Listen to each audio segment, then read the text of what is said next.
O bakit? Ano yan, be? Puto, pabaon sa akin ni Mami. Hala, Jingle, alam mo ba kanina, tinanghali na ako ng gising, kaya baga nalita ako. Tapos hindi na ako nakakain ng magahan. Ano naman? Pakikupati. Kahit mga yayat ka pa dyan. Hindi.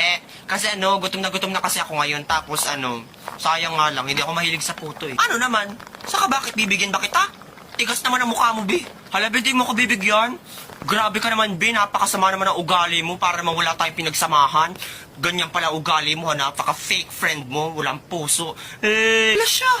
O, ayun na. Takaw. Hala, be, thank you. Salamat. The best ka talaga. Hala, be, grabe naman yung amoy ng puto mo. Puto pa ba to o putok? Sama ng amoy, be. Ayaw ko na. Manang pabili nga pong milk tea. Hala, Trisha, galaw ka namang ililibre mo ko ng Big Mac saka ng milk tea Black Forest flavor. Nakakaya naman. Hoy, hindi ah. Yun na ba lahat ang order nyo? Sige. Hoy, hindi. Opo, Manang. Ang bait-bait po kasi ni Trisha, ililibre niya ako. Salamat, be. Sige, ready ko na. Hoy, Manang, makinig ka naman sa akin. Niluluga ka na ba? Porque kikita ka dyan ng malaki, tanggap ka ng tanggap. Oy, Torjang, paubos na ba yung load ko? Baka naman, loadan mo daw. Hala, Borloloy. Grabe naman ang pagka-dead hungry mo. You are very Buraotski in the past participle of these days, ha? Be, nagtitipid kasi ako ngayon. Gusto mo ng freeload?